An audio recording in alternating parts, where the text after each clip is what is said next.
سیدنا خدیجۃ الکبریٰ رضی اللہ تعالی عنہ کو یہ سعادت حاصل ہوئی کہ وہ جناب نبی کریم صلی اللہ علیہ وسلم کی اہلیہ بنی الطاہرہ ہیں، اپنے زمانے کی ایک مشہور تجارتی خاتون ہیں، اور اکثر مدینہ منورہ کے تجار کے ساتھ تجارتی شراکت داریاں کر چکی ہیں، ایک نہایت ہی ذہین اور فتین پھر یہ شخصیت سیدنا خدیجۃ الکبریٰ طویل عرصے تک جناب نبی کریم صلی اللہ علیہ وسلم کی زوجہ محترمہ صرف اکیلی تھی،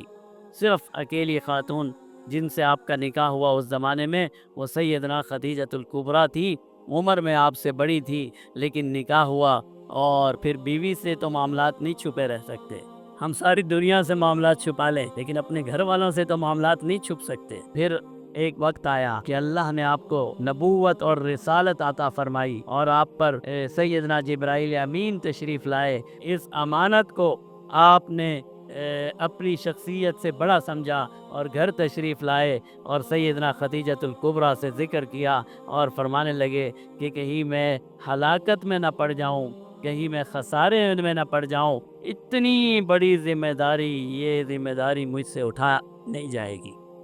تو انہوں نے پھر آپ کی شخصیت کا تجزیہ کرتے ہوئے فرمایا کاللہ واللہ لا یخزیک اللہ ابدا، فرمانے لگی ہرگز ایسا نہیں ہو سکتا، آپ جیسا نیک، آپ جیسا انسانیت کا خدمت گزار، آپ جیسا اطاعت اور فرما برداری کرنے والا انسان اللہ کبھی اسے نقصان میں نہیں ڈال سکتے۔